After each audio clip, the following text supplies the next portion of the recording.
My husband's boys' weekends were a lie, until our 4-year-old son unleashed the devastating truth at a family wedding.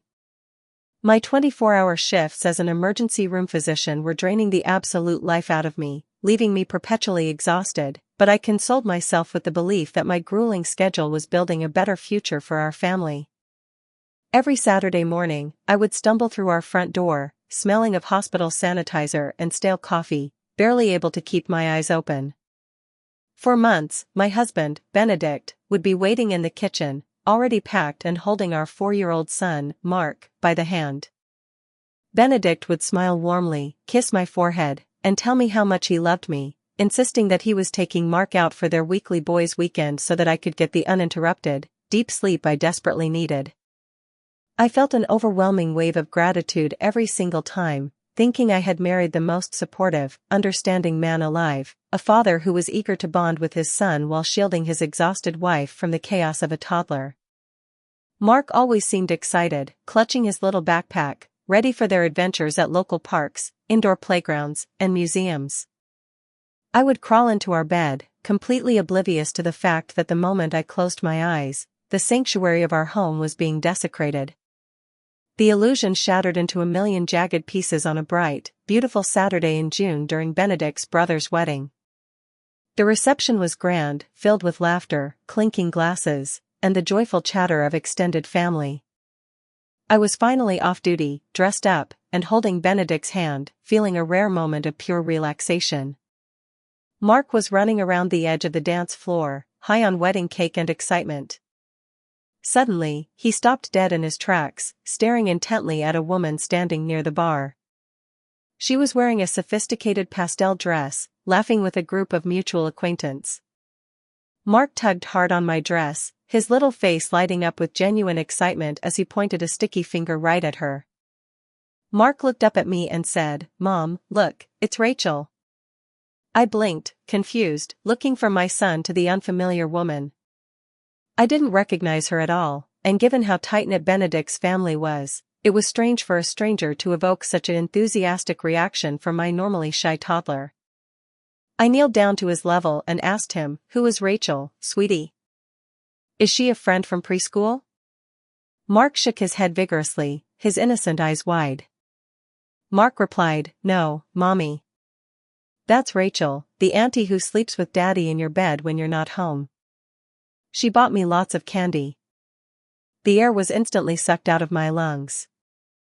The bustling noise of the wedding reception faded into a deafening, high-pitched ringing. I felt the color drain from my face, a cold sweat breaking out across my skin as my brain desperately tried to process the words coming out of my 4-year-old's mouth. I looked up at Benedict, who was standing right beside us.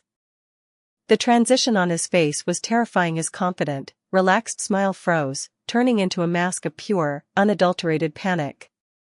His eyes darted wildly between Mark, me, and the woman named Rachel, who had just turned around and caught Benedict's eye, offering a subtle, knowing wave before realizing something was horribly wrong. Benedict grabbed my arm, his grip trembling. Benedict whispered frantically, "Ella, please, he's just a kid, he's making things up. He's confused. Let's go outside and talk." I shook his hand off me as if it were a poisonous viper. The pieces of the puzzle fell into place with a sickening, violent speed. The boys' weekends weren't trips away from the house at all. Benedict hadn't been taking Mark to museums or distant parks to give me peace. He had been bringing his mistress directly into our home, into our sacred space, into the very bed I slept in, the moment I walked out the door for my grueling night shifts. They had used my exhaustion as their perfect cover, knowing I would sleep like the dead for 8 to 10 hours straight, completely unaware of the betrayal occurring just down the hall or right in the next room.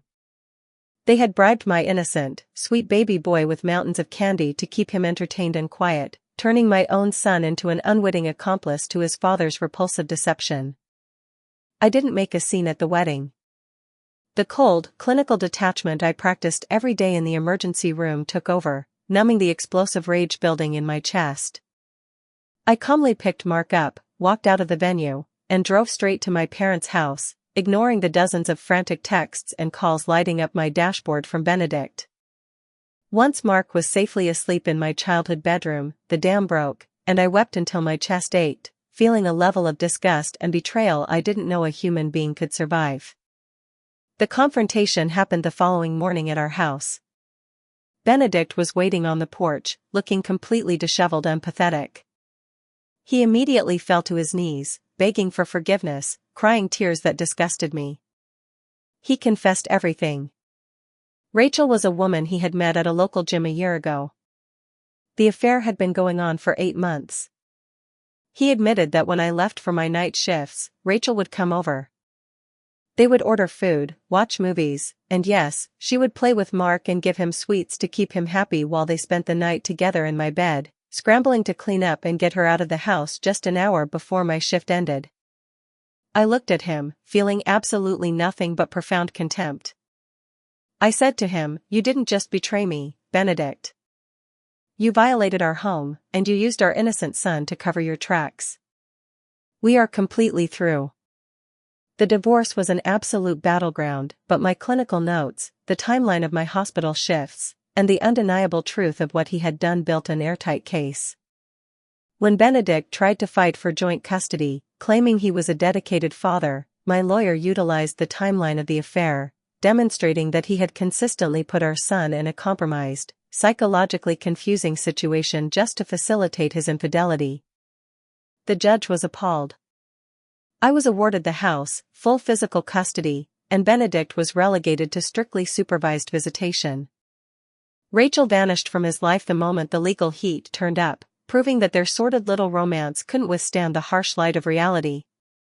A year has passed since that world-shattering day at the wedding. The bed we shared is long gone, replaced by entirely new furniture, and the house has been repainted, clearing out every lingering trace of Benedict's betrayal. It took a long time, and a lot of child therapy, to ensure Mark understood that he did absolutely nothing wrong, and that his honesty was the bravest thing he could have ever done. Sometimes, when I'm working a long, exhausting night shift at the hospital, the old phantom pains of that betrayal creep back into my mind. But now, when I walk through my front door on a Saturday morning, the house is peaceful, clean, and filled with nothing but safety. Mark runs into my arms, smelling of maple syrup and childhood innocence, hugging me tight. There are no more lies, no more secrets, and no more aunties. It is just the two of us, healing, thriving, and building a genuine life on a foundation of absolute truth.